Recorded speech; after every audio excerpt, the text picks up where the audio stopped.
brothers and sisters, I'm very grateful for the invitation to come and join you today.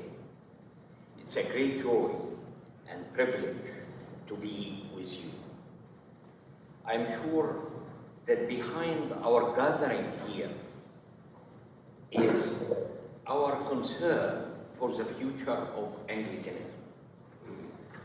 Across the centuries, the Anglican scholars have enriched theology, shaped ecclesial life, and offered a balanced Catholic and Reformed view of Christianity.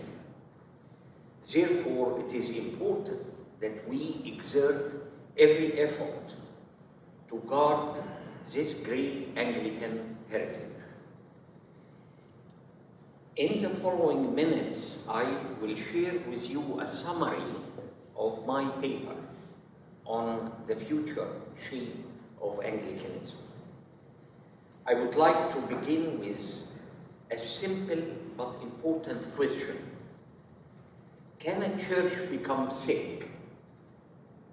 According to the New Testament, the answer is yes.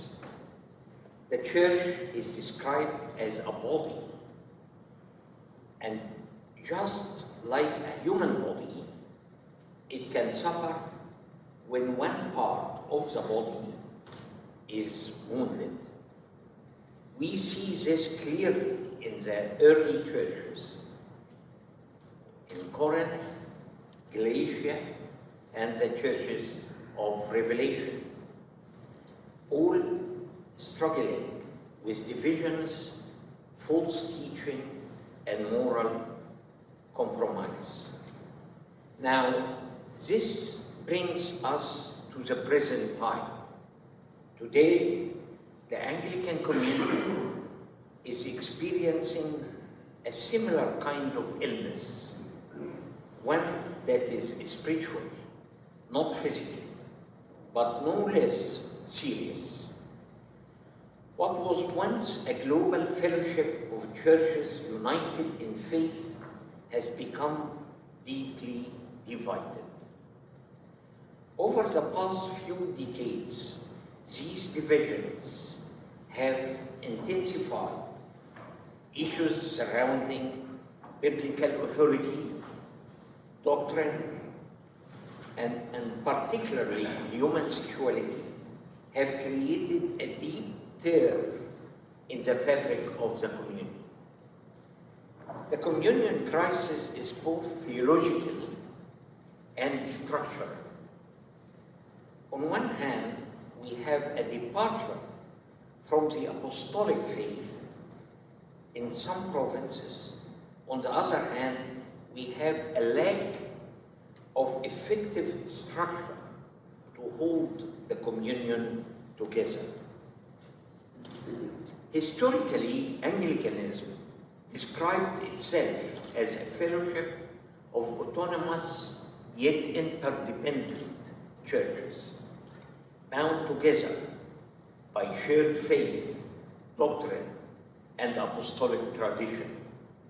Today, that interdependence has been weakened or even lost.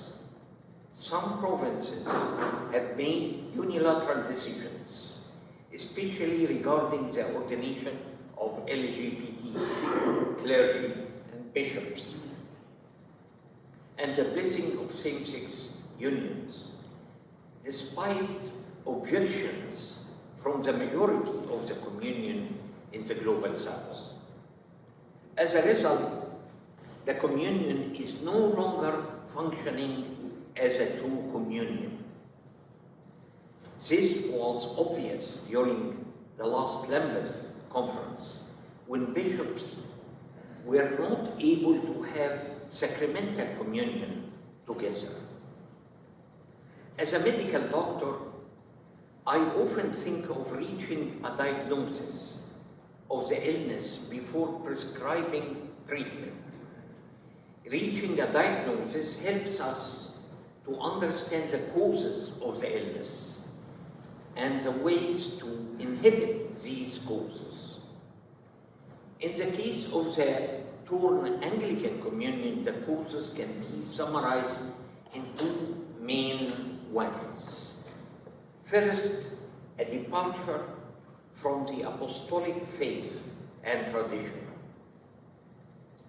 That this tragic departure happened when the culture was allowed to shape the church and its practice.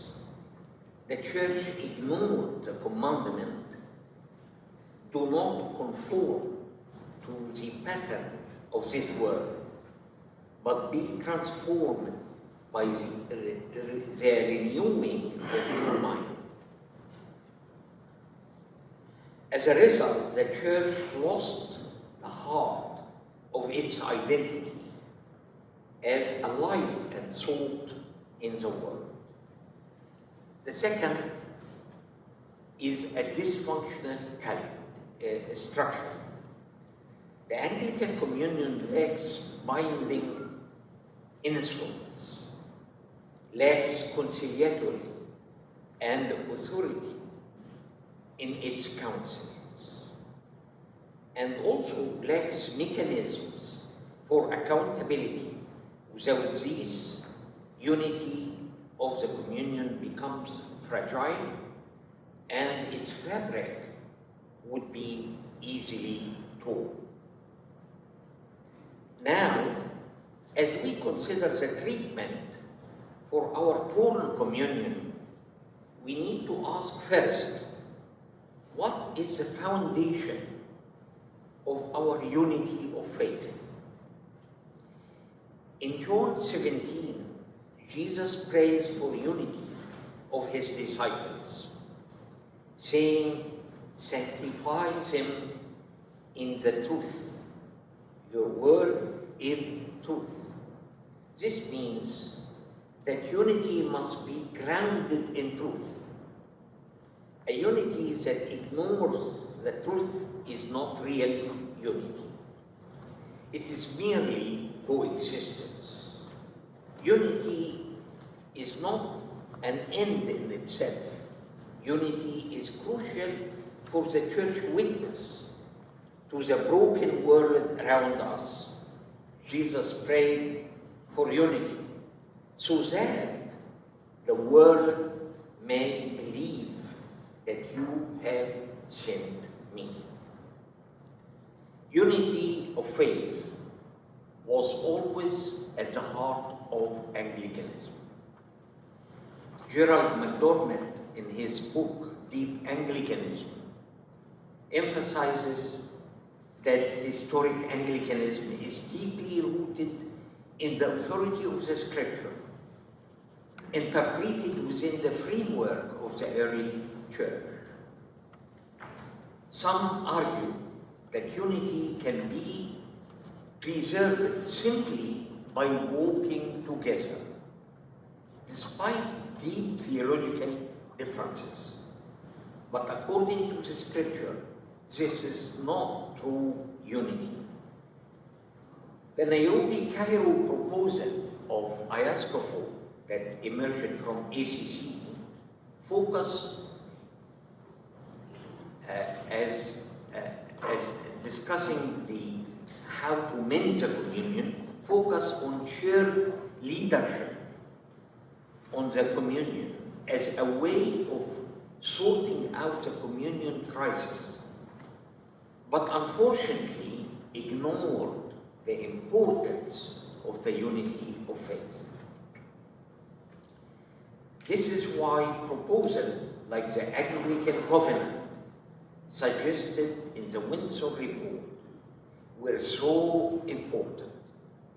They aimed to restore unity by affirming shared doctrine and mutual accountability. However, these efforts were not received universally and ultimately failed to resolve the crisis. We also need structures that can sustain the unity of faith. My paper suggests that any renewed Anglican structure should have three characteristics. First, it must be ecclesiastical, grounded in the apostolic faith and tradition. Second, it must be conciliar, where decisions are made together, not unilaterally. Third, it must be cohesive, with instruments of unity, with clear role and defined authority.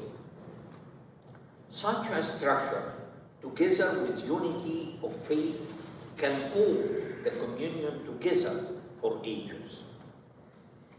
In 2019, the Global South Fellowship of Anglican Churches developed a new covenantal structure that ensures unity of faith and a cohesive, conciliar, and functional structure. 14 Global South provinces have adopted this covenantal structure up till now. Few weeks ago, GAFCON formed a global Anglican communion. It was said that the global Anglican communion is not a new communion, but the historic Anglican communion reordered from within. Now, let me imagine the possible shapes of Anglicanism in the future. The first possibility is the renewal of the current communion, but this would require repentance of those provinces who departed from the traditional Anglican faith and doctrine. This also requires a structural reform. At present, this possibility seems very unlikely to happen. The second possibility is the continued growth of individual Anglican networks and movements, such as the Global South Fellowship of Anglican Churches and GAFCON. The third scenario is the formation of a federation of like-minded Anglican churches working together while maintaining their independence. Such federation could be an intermediate step towards full communion. The fourth possibility is the creation of multiple Anglican communions that have theological boundaries rather than geographical ones. This requires church leaders who are keen to fulfill the Lord's Prayer for unity. The final scenario is for Anglican bodies to pursue ecumenical alignments, particularly with the Roman Catholic Church, which is already welcoming several Anglican bishops and clergy while keeping their Anglican liturgy and spirituality according to the Anglican Norum Coepitus issued by Pope Benedict XVI in 2009. This is a challenging option. But it is taken by some Anglican. Let me conclude with this. Reweaving the fabric of the Anglican communion is not simply an institutional challenge. It is a theological calling. It requires a return to the truth of the apostolic faith and tradition. Structures that reflect cohesive interdependence and leadership marked by humility, courage, and faithfulness. ultimately the question is not only whether the communion can survive, but whether it can remain faithful to the truth of the gospel while pursuing the unity in the truth for which Christ himself prayed. Thank you so much.